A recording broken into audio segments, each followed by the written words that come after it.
Hi, Gemini. This is your love reading po for this week, April 28 to May 4. Kung naka-resonate kayo, comment down. Kung hindi kayo naka-resonate, ibigay niyo po sa iba kasi dyan na reading ito. So, isipin niyo po yung person niyo kahit andyan siya, kahit crush mo ito, kahit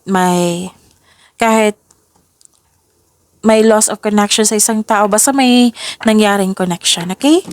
Sa mga hindi pa nakapanood ng Career and Money Weekly Gabay Tarot Reading nyo, uploaded na po. Magkasunod lang sila nito. So, hanapin nyo po sa channel natin, okay? Gemini, maraming salamat po sa patuloy na suporta.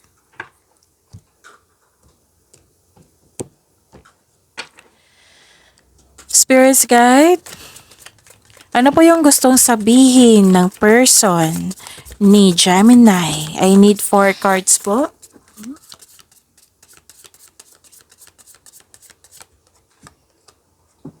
Baka may napansin kayo may lumapit ha.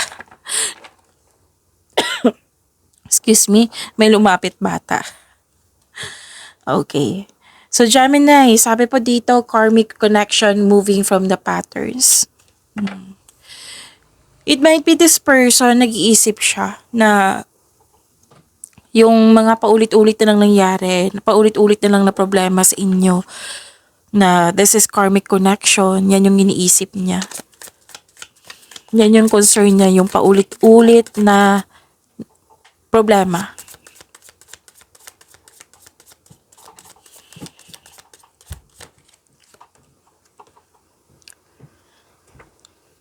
No matter what happens, my heart will always belong to you.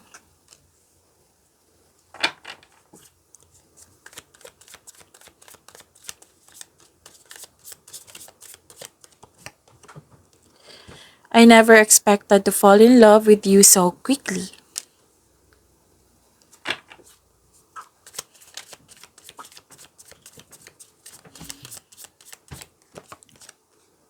I am learning a spiritual lesson.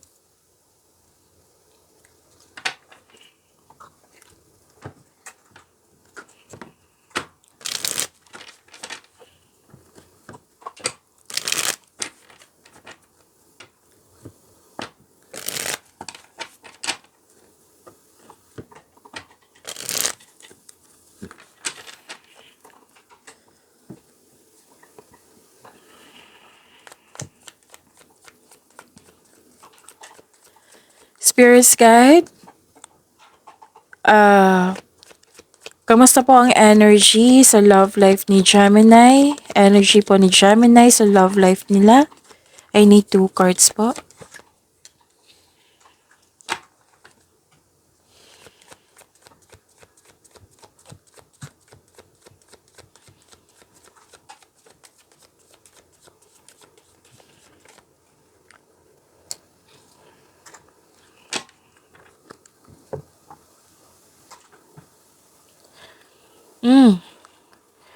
Si Gemini, busy sa career and money, nagpapayaman. Una yung nakikita ko dito oo. Yung tagumpay ka talaga sa kaperahan, sa pananalapi. Yung nasa kamay mo na. So, kamusta, Gemini? Okay.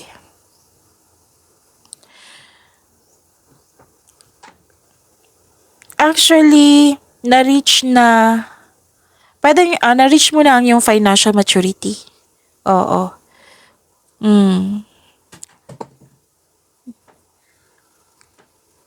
Nagkaroon ng sense of stability, like gusto mong bumili ng lupa, bahay, magtayo ng bahay para mabuo ng pamilya. Sense of stability nakikita ko dito, Gemini. Kaya sobrang hard work nyo. Nakikita ko dito. Mapagbigay ka. Ganito ka mag-love. Ganito ka magbigay ng yung magpakita ng pagmamahal. Hindi lang expressive, kundi pinapakita mo talaga through action. Giver. Yung hard work mo is hindi lang para sa'yo, para sa lahat. Para sa kanya. Yes. Ah, may plano nga kayo magbakasyon or magbili ng regalo that pampers you both. Hmm. Pwedeng bakasyon to. Kasi dalawang card na po nagsabi dito. Expansion and growth to. Ang ganda. Ang ganda ng plano nyo, Gemini. Sense of stability for growth, expansion, for level up sa inyong relasyon. Actually excited ka dito eh, na ma-achieve mo yung goal mo, ng goal nyo, yung project nyo. Pwedeng project nyo talaga to. So, dalawang card na po nagsabi dito na travel plans. Travel plans, tapos pwede din na sa week na ito magkakaroon kayo ng gathering with group of people. Pwedeng reunion or gathering with friends or magpa-participate kayo sa isang group of activity. So expect na for this week magiging busy kayo. So may panahon kayo para sa inyong pamilya or sa inyong partner. May lakad kayo for this week. Pwedeng nagsimula na ito ngayon. So this is good. Ang ganda. Nagkaroon ka ng panahon.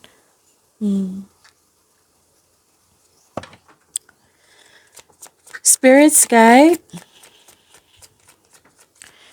Challenges na ma-overcome sa love life ni Gemini ngayong April 28 to May 4, 2025. I need 2 cards po.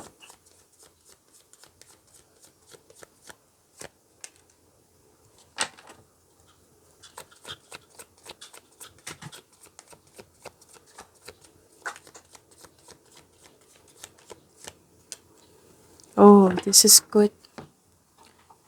Challenges na ma-overcome to Gemini, ah.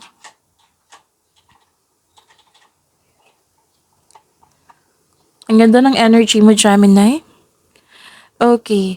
So, bawing-bawi to kasi last week, 'di ba, may anxiety, stress or hindi maganda yung mood mo kasi yun nga, nagkaroon ng healing, 'di ba? Sunod-sunod na 'yan. So at least okay na. So this is emotional offerings. Pwedeng may mabilis appointment ngayon or lakad.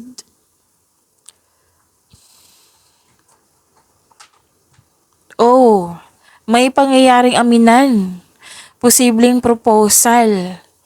Pwede nga amin siya regarding sa concern mo sa kanya. Basta may pangyayaring aminan dito, aamin, posibleng proposal, posible din yung project nyo kasi may nakita kong sense of stability sa energy mo. Tapos yung bagong pasok sa relasyon ngayon, may advice ang card nyo po. Huwag po daw kayo magmadali. Take things slow, kilalanin ng mabuti. I-enjoy niyo lang daw po yung moment nyo. Huwag kayong, kumbaga kailangan mga mangyayari ngayon, pagkabukas, bukas. Example, like activity, dapat may lakad kayo ngayon, pagkabukas, iba na naman. Example lang po iyan. So, take things slow, kilalanin niyo mabuti, tapos i-enjoy niyo po yung moment. Tapos, good news is on the way. Healing pa rin to eh. Wow. So, magkakaroon ng healing, magkakaroon ng inspirasyon. Di ba may nabanggit ako sa energy niyo, no? Pwedeng may bago kayong gamit, pwedeng basta may bago na dumating or binili. Kasi you are very inspired. Yung magiging magaan yung pakiramdam mo.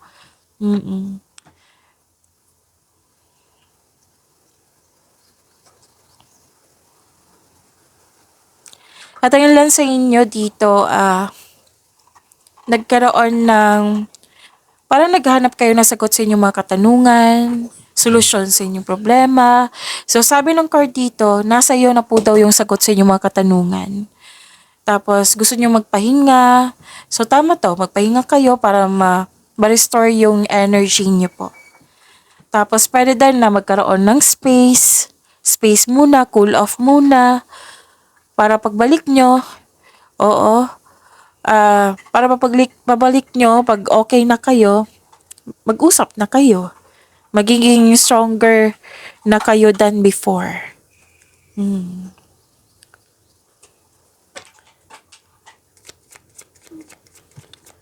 Spirits guide, kamusta po ang energy sa person ni Gemini. Kamusta po siya ngayon? Kamusta yung feelings niya? Ano pa po yung gusto niya sabihin kay Gemini? Ano po yung next action niya? I need 2 cards po.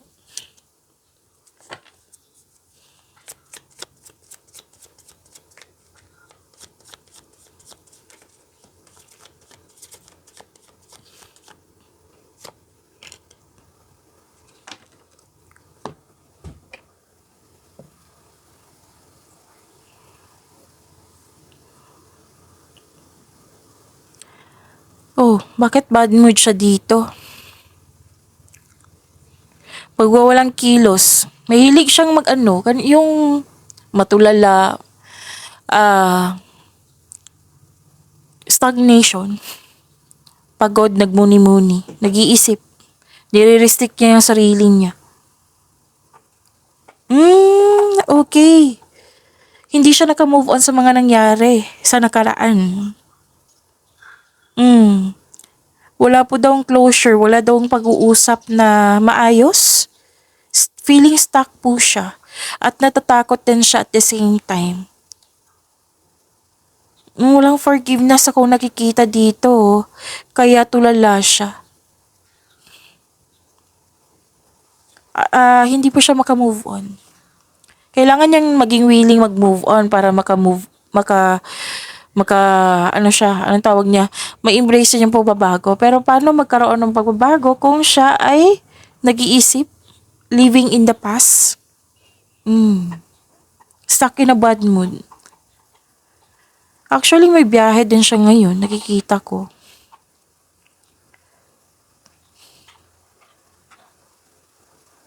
May sabi din dito, kakapasok ng relasyon.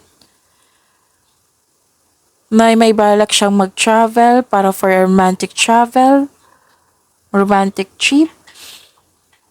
Yan yung iniisip niya ngayon. Or pupuntahan ka niya dyan, o pupuntahan ka niya. Pero sa ngayon, I'm sorry to say, tulala tong taong to. Kumbaga, puro plano. Pero puro siya plano. Yes, for future plan. Soon, pupuntahan ka niya. Soon, maglabas kayo. Soon, kakausapin ka niya. Pero wala pa akong nakikitang action dito kasi nakakapit pa siya sa nakaraan. Hindi pa siya naka-move on. Yon, maraming salamat.